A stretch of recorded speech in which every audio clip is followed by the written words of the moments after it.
All right, hey guys, here we are back for Master's Guide Hole 3.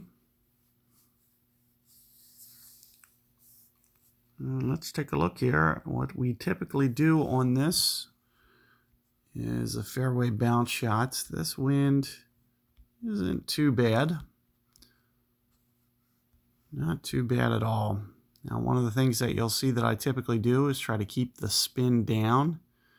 You can see on this, I'm thinking somewhere between 4 and 5. And I'm just going to try to land essentially right up here. There's 5 rings. You can see that the wind's a little bit angled. Typically I may go, this feels like maybe about 10-ish rings or so, which is a little bit of an overplay. You can see with what I'm doing curl-wise and overpower, which is just kind of slightly. You can see that I'm just trying to land it very centered and just let that curl bring it back into the fairway. This is probably one of the more easy wins. As you can see, we don't need to go overpower. We also won't need to be going through the trees. So they really set up kind of a favorable one. The biggest 2 keys that you'll have to watch out for is making a mistake where you land more towards this bunker and potentially going in it. So the more accuracy you have, the better. But you'll see you'll be able to curl that plenty, regardless whether it's a Thor's hammer or an Apocalypse. You'll be able to curl plenty. Distance won't be a factor as well. You could do this with pretty early clubs. I could see somebody even playing a Apoc 1 on this hole.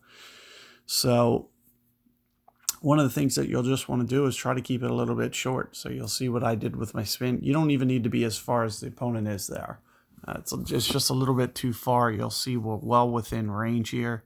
You don't want to get too much towards the tree line there or close to B52 because it really doesn't help you in any way by doing that. So what I'll typically do is maybe just a little bit of top spin. So you'll see how marginally I'm top spinning this under a bar. Thinking somewhere in here, and what I'll typically do is pretty close to 1-ish per ring, maybe just a little bit under this case, 9.8, 9.9. You'll see we'll even be able to curl it. I'm hoping to use that curl to be able to get enough to the right, because you'll see the ball's going to kind of shoot down this hill. And if you don't have that curl, the wind effect's just going to take it. So you can see a relatively good effort. You can see my ring adjustment there at about 9.9. Do keep in mind that I was kind of at mid-club.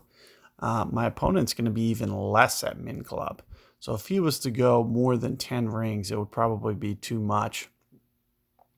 You'll also see that you'll need to put more top spin on the longer you drive this. This is because the ball takes a lower arc towards min club, and you'll see the bounces don't stretch out as much.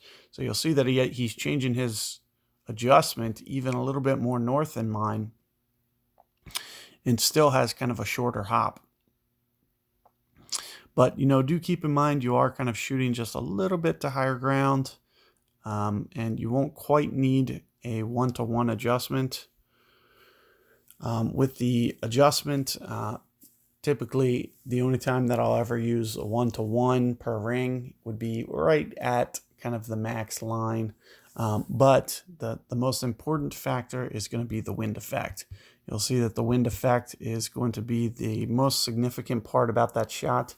Pretty much in all side wind cases, it's going to be very challenging to try to master that wind effect. So good luck there. Hopefully you guys can get dialed in, and I'll see you guys on the next one.